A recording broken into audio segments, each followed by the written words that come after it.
राधे राधे दोस्तों, जैसा कि आप सब जानते ही होंगे कि श्री कृष्ण को लीलाओं के लिए ही जाना जाता है। उन्होंने अपनी लीलाओं से ही इस संसार का उद्धार किया है। उनकी ऐसी अनेकों लीलाएं हैं जो हमें हैरानी में डाल देती हैं। उन्हीं में से एक लीला ऐसी भी है जो सुनने में बहुत ही अटपटी आज के समय में हमें लग सकती है, परंतु सच है कि श्री कृष्ण को एक बार रिश्ते में अपनी दूर की बहन से विवाह करना पड़ा।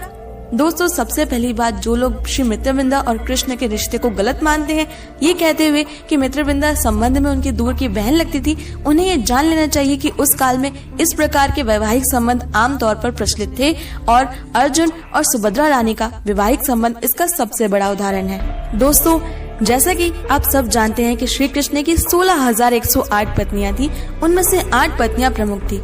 इनमें से श्री कृष्ण की 7वीं प्रमुख पत्नी का नाम था मित्रविंदा। मित्रविंदा भगवान कृष्ण के पिता वासुदेव की चचेरी या ममेरी बहन राज द्विवेदी की पुत्री थी। साथ ही वो श्री कृष्ण की बुआ कुंती की बहन भी थी। उनके पिता थे अवंती के राजा जयसेन और उनके भाइयों का नाम विंदा और अनुविंदा था। वो दोनों ही कौरवों के सभासद थे। उनके काफी प्रिय थे। मित्रविंदा को पता नहीं कब भगवान श्री कृष्ण से प्रेम हो गया। वो ये बात जब उसके भाइयों को बता देती है तो उन्हें काफी क्रोध आता है। उन्होंने अपनी बहन की शादी दुर्योधन से करवाने के लिए स्वयंवर रख दिया। उस स्वयंवर में मित्रविंदा पर दुर्योधन को ही हर हाल में चुनने का दबाव बनाया गया।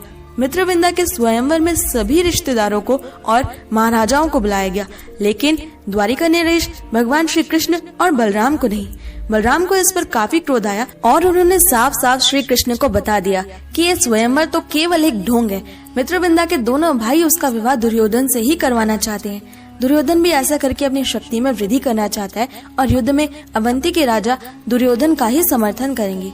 बलराम ने श्री कृष्ण को बताया कि मित्रविंदा तो तुमसे प्रेम करती है कान्हा, तो फिर तुम कुछ करते क्यों नहीं। और ये सुनकर श्री कृष्ण ने अपनी बहन सुभद्रा के साथ अवंती जाने का फैसला कर लिया। उनके साथ बलराम भी अवंती पहुँचे। श्री कृष्ण ने सुभद्रा को मित्रविंदा के पास ये पूछने के लिए भेजा कि मित्रविंदा उन्हें चाहती भी है या नहीं। मित्रविंदा ने तुरंत सुभद्रा जी को अपने मन की सारी बातें बता दी, श्री कृष्ण के प्रति अपना प्रेम बता दिया। मित्रविंदा के प्रेम की पुष्टि होने के बाद श्री कृष्ण और बलराम ने स्वयंवर के स्थल पर आक्रमण कर दिया और मित्रविंदा का हरण करके उन्हें वहां से ले गए। इस दौरान उन्हें दुर्योधन और मित्रविंदा के भाइयों से भी युद्ध करना पड़ा। इन सभी को पराजित करके श्री कृष्ण मित्रविंदा को द्वारिका ले आते हैं और द्वारिका में उनसे विधिवत विवाह करके दोनों पवित्र प्रेम के बंधन में बंध जाते हैं। दोस्तों, पवित्र हृदय की मित्रविंदा श्री कृष्ण को ईश्वर मानकर उनसे अत्यधिक प्रेम करती थी, उनकी पूजा करती थी। ये भी बताया जाता है कि जब श्री कृष्ण ने पृथ्वी को छोड़ा, जब उन्होंने अपना देह त्यागा, तो उसके पश्चात मित्रविंदा भी सती हो गई थी। तो दोस्तों, कुछ इस प्रकार से जुड़ता है रिश्ते में दूर की बहन लगने वाली मित्रविंदा और श्री कृष्ण का ये प्रेम भरा रिश्ता।